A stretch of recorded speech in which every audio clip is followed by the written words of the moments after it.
Hello மக்களே, நம்ம இன்னைக்கு மட்டன் பிரியாணி செய்ய போகிறோம். மட்டனை நல்லா வேக வச்சு எடுத்து வச்சுருக்கிற ஒரு அரை வேக்காடா. அதுக்கப்புறம் நம்ம தாளிப்புக்கு என்ன கொடுப்போங்கிறது பார்க்கலாம் வாங்க. பெரிய வெங்காயம், பச்சை மிளகா, புதினா, தக்காளி பழம், லெமன், நம்ம தாளிப்புக்கு பிரிஞ்சி இலை, கடல் பாசி, ஜாதி பத்திரி, கடைசியில் நெய் சேர்ப்போம். இப்போ நம்ம அரைக்கிறதுக்கு என்னென்ன தேவைங்கிறது பார்க்கலாம்.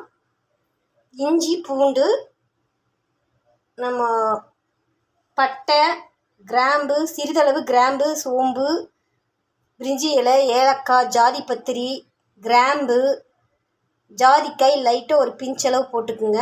அன்னாச்சி பூ எல்லாம் சிறிதளவாக இருக்கணும். இதையெல்லாம் மிக்சியில் போட்டு நம்ம அரைச்சி பேஸ்ட்டாக எடுத்து வச்சுக்கணும். அரைக்கிறதுக்கு நம்ம புதினா கொஞ்சம் ஆட் பண்ணிக்கலாம். பாத்திரத்தை அடுப்பில் வச்சாச்சு. நம்ம ஆயில் சேர்த்திக்கலாம்.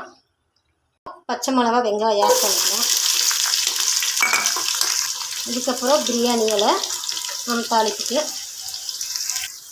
ஸ்டேஜில் புதினா போட்டுடலாம். இதில் போட்டுடலாம்.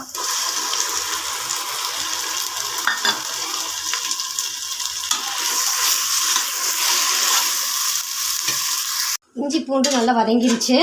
இப்போ நம்ம தக்காளி ஆட் பண்ணிக்கலாம்.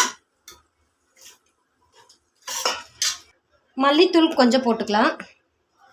மிளகாத்தூள் தேவையான அளவு காரத்துக்கேற்ப. இப்போ இதை நல்லா வதங்கட்டும். இப்போ நல்லா வதங்கிருச்சு. இப்போ நம்ம மட்டனை போட்டுடலாம்.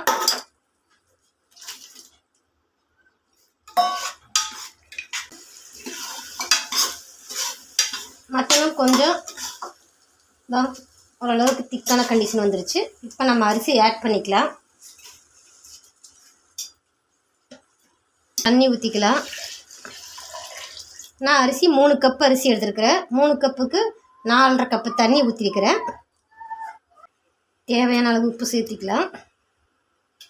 நம்ம இப்போ லெமன் ஊற்றிக்கலாம். நெய் ஆட் பண்ணிக்கலாம்.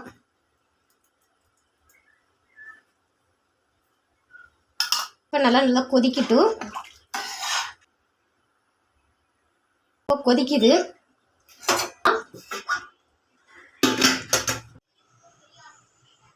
மட்டன் பிரியாணி ரெடி ஆயிருச்சு.